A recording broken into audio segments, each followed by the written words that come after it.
Hey everybody, welcome to Firebird Tidbits, and today we're going to talk about the installation of the driver side wiper blade on a 1978 Pontiac Firebird Trans Am.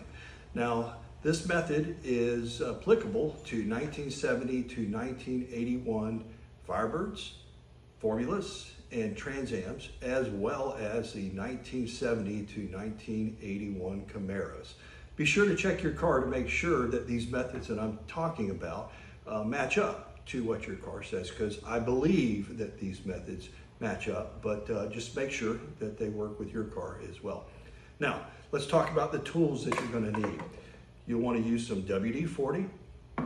You want a small straight blade screwdriver. And then finally, you're going to need a nail. Now, I know all of you are looking at me scratching your heads right now saying, why is this guy using a nail on his car? Trust me, I love my car as much as you love yours.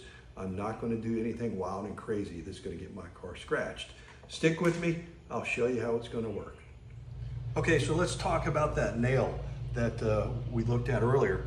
Now, the first thing that you're going to want to do is you're going to take your wiper arm and you're going to put it in your vice grip and wrap a towel around it so that you don't scratch it up. When you put it in the vice grip, just snug it in. You don't have to make it super tight. You don't want to crunch the wiper blade. So towards that end, let's talk about the positioning where the nail goes in.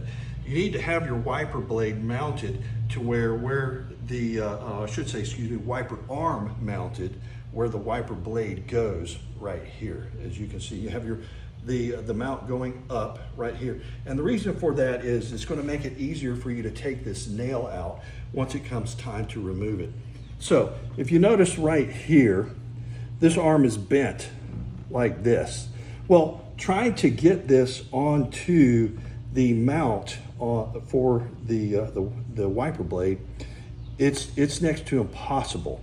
So in this position, no good.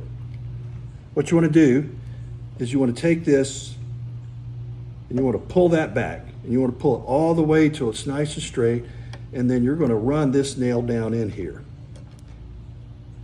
And I'm going to give me a little bit of room so that I can pull this back out when I'm done. So here you see an old arm and a new arm. Just wanted to show you what it looks like. So here is that nail that's run through, and it's keeping it nice and straight.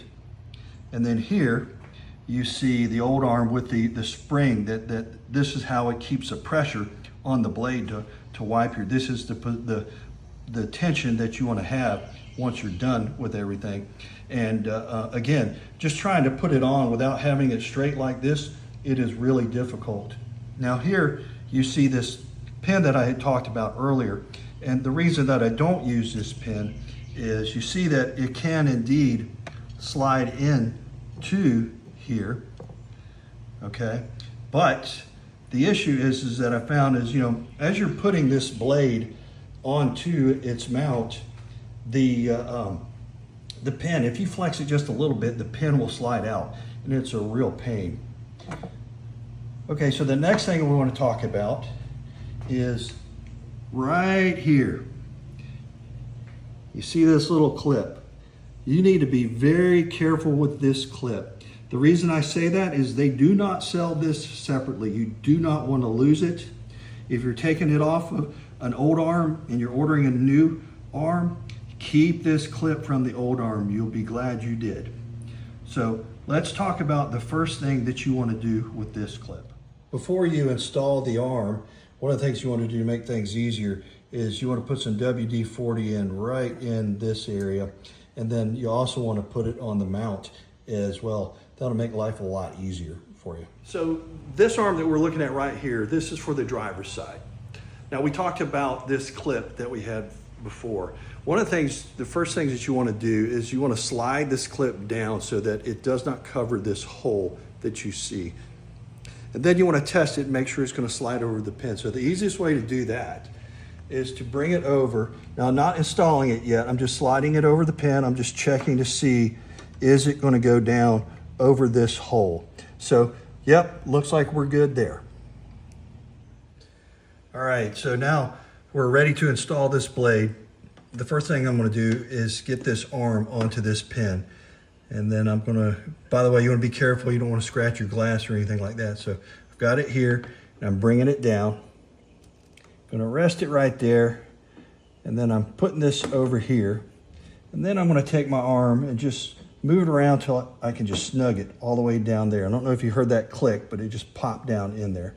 Okay, so now I'm ready to take this nail out. So what I'm gonna do is I'm gonna pull this up a little bit, and now I can pull this out.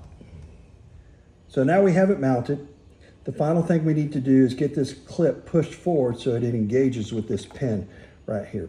And you may have your own technique. What I've found is I sprayed a little bit of WD-40 here to make everything slide a little bit easier. And I'm gonna push this down right here, keep it flat, and I'm gonna come in from the back side, and I'm gonna push with the screwdriver gently until you just heard it clip. And now we're good to go on that.